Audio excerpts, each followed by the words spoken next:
Infertility broke my spirit. I felt a bit abandoned, if I'm honest. I felt like God had forgotten me. And in that really painful season, there were a lot of lessons that I learned. Now, herbs play an absolutely critical role in the female body. They regulate our mood, our energy, our sleep, our metabolism. Everything is tied to hormones. And so if they get a little bit out of whack, boy, do we feel it. Your hormones are kind of like an orchestra. When one instrument plays a bit off key, the whole song just feels wrong. But what if God gave us a way to naturally tune the orchestra, to bring all of the things back into balance and help our hormones work together? What if there was an answer and it didn't require pills or a visit to the doctor's office? That's exactly what we're going to talk about today, herbs for hormone balance. And there are so many effective herbs you can use for this. But today I'm going to share with you my favorite herbs for balancing hormones, how they work. We're going to dive into some research together, and then I'm going to teach you how to make my very favorite Hormone Harmony blend, a type of tea that you can drink every day to keep your hormones regulated and balanced. And whether you're dealing with infertility or PMS or PCOS or perimenopausal or menopause, no matter what age or stage of life and hormonal health you're in, there's an herb for that. And that's what we're going to learn about today. So let's go out to the garden and let me introduce you to some of the plants that are most effective for hormone health. Now, herbs play an absolutely critical role in the female body. They regulate our mood, our energy, our sleep, our metabolism. Everything is tied to hormones. And so if they get a little bit out of whack, boy, do we feel it. Now, as women, there are lots of things that we probably have tried to balance hormones. I think I've tried about every supplement on the market over the years. And, for me, hormone balance has been a struggle. I was diagnosed with PCOS, polycystic ovarian syndrome, as a teenager.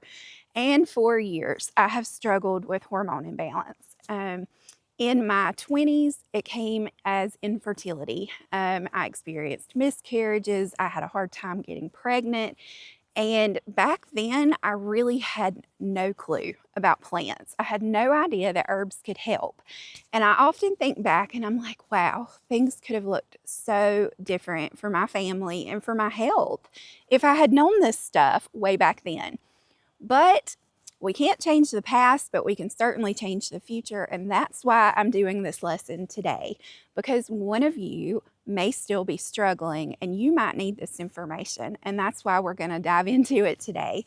Infertility is probably the most painful thing I've experienced. And you guys know I've been through some hard stuff with Lyme disease and health struggles, but infertility broke my spirit. I felt a bit abandoned, if I'm honest. I felt like God had forgotten me. And in that really painful season, there were a lot of lessons that I learned. And the biggest takeaway for me was that I was not forgotten. I was not abandoned. Over and over, God sent people into my life to encourage me as I walked through that. And then ultimately, He gave me a miracle. Even without the help of plants and herbs, the Lord blessed us, and we had 2 beautiful children. And that was once believed to be completely impossible. A doctor told me at 17 I would never have children. So doctors don't know it all, but our God can do miracles. And so if you are facing some sort of terrible diagnosis, terrible news from the doctor has written despair and death all over your life, just reject that. Just reject it, and let's look for a new way, because sometimes the answer may lie right outside of the doctor's office, growing in the flower beds. And that's exactly what we're going to talk about, and that's herbs. So right here behind me is one of my favorite herbs for hormone imbalances, and this is hibiscus, roselle hibiscus to be specific. It supports a very gentle estrogen balance, particularly during perimenopause. So if you are approaching the change, hibiscus is going to be your best friend in a tea. Hibiscus is also really great for liver detoxification, which is important if you're dealing with any sort of imbalance in the body. The liver is so key in metabolizing hormones, and so if it's clogged up and it's stressed out, that alone is going to throw you off. So hibiscus is going to open up the detox pathways, help the liver to balance and be healthy, and it's going to help balance those phytoestrogen levels as well. Fun fact, in ancient Egypt, it is said that Cleopatra used hibiscus tea as a face wash. It was her secret to beautiful skin, was rinsing her face with hibiscus tea. So this is the part of hibiscus you use for tea, the little roselles. Some people even call this a Florida cranberry because it's sort of like a cranberry flavor, and you can grow it in the South.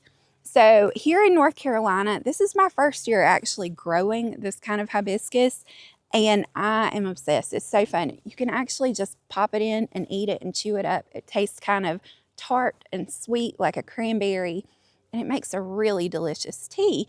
And even better, it's going to help you with your hormones while you drink it. There was a study done in 2010 that actually showed drinking hibiscus tea regularly can help lower blood pressure. So do some research on that. If you struggle with high blood pressure, do some research on hibiscus, and you might just be surprised to find a natural remedy right there. So I love the taste of hibiscus. It brings a little tartness to any tea blend we add it to. It's wonderful on its own. In this case, we're going to use this as our first herb to go in our hormone balance blend. Now let's go find another one. Next up is lemon balm. And you guys know how much I love my lemon balm, but we also use this for hormone balance. Now here's what lemon balm brings to the party. First of all, it's a nervine herb, meaning it's going to calm down the nervous system. Specifically, lemon balm is going to help balance your GABA and serotonin levels, and sometimes that alone is enough to help regulate you and get you balanced. Other people may need the support of additional herbs, but for some, a little lemon balm is all it takes. So I love this herb. It's also really great for balancing the thyroid. However, if you are taking thyroid medication, you need to talk to your doctor before you take lemon balm.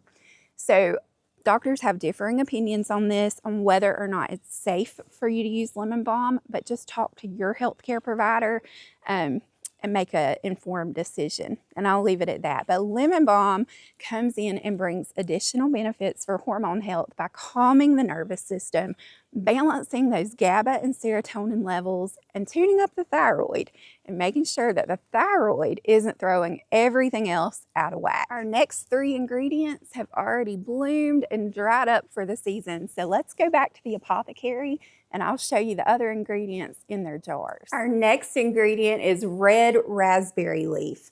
Yes, it's just the leaves off of a raspberry plant.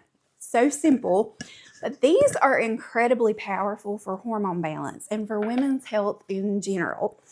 Red raspberry leaf is rich in iron, magnesium, and the B vitamins, which are so important for women. Regulate your menstrual cycle. It's really helpful for cramps.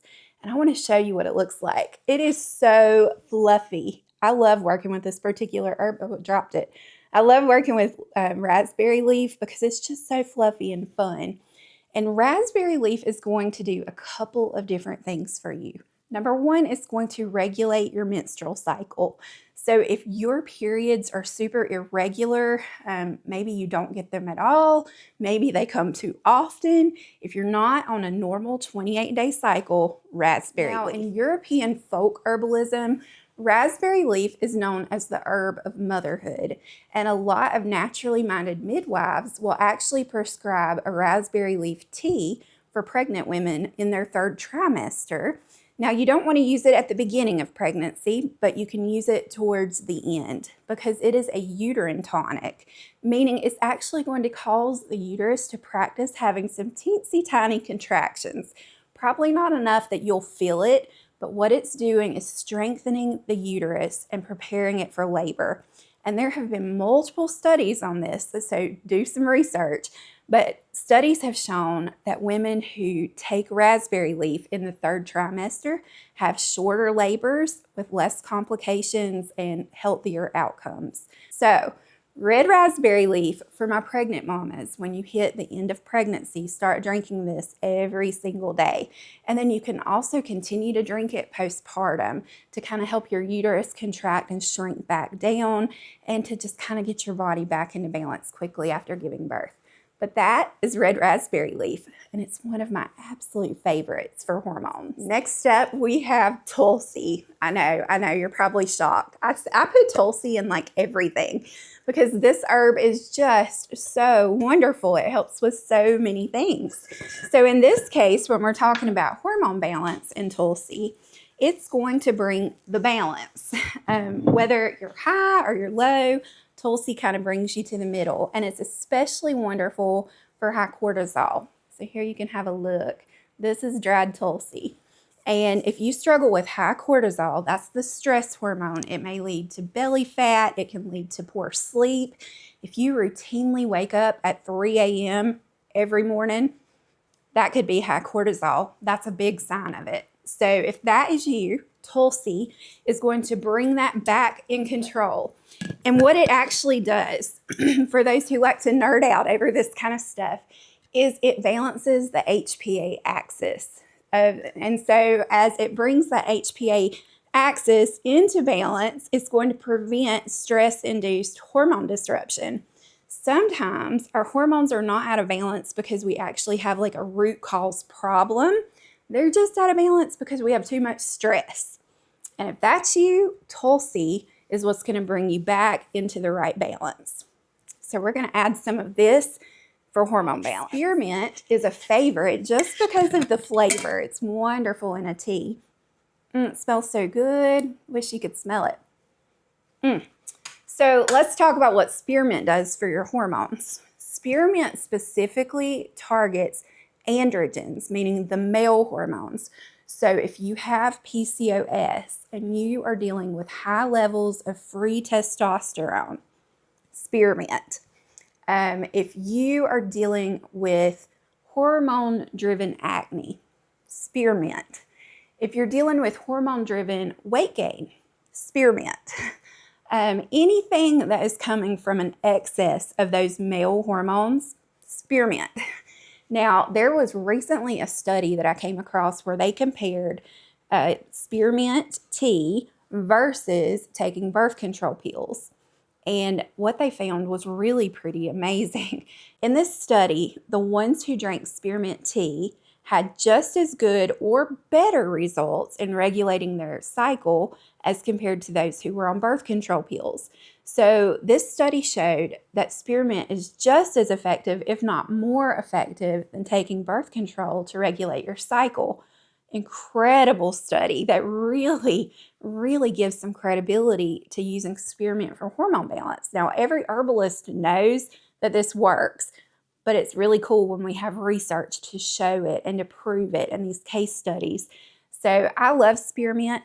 It's one I always include in hormone blends, and it's one that I use on a daily basis. Nettles bring minerals to the party. Nettles are like a multivitamin in a tea. So they're going to come in and bring just a huge flush of minerals to help the body come back into balance. And a lot of times, if you're dealing with hormone issues, you may have a mineral imbalance at the root of it. So just in case, we're going to add a bit of nettles to this blend as well. So here's my tea bowl. Now, some of you had asked, where do you get one of these? I actually found all of my tea bowls at thrift stores, Goodwill. They are pretty easy to find, but I love a good wooden bowl for mixing teas. So we're going to start this party off with red raspberry leaf. Remember, raspberry leaf is going to help with cramps, and it's also going to regulate the cycle itself. And this is the base of our blend. It's what we're going to use the most of.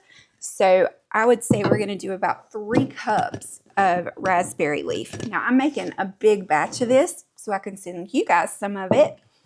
Let me show you. This is the raspberry leaf. And see how fluffy it is? And it smells good too. Okay, so that's our first ingredient. Next, we're going to bring in some Tulsi.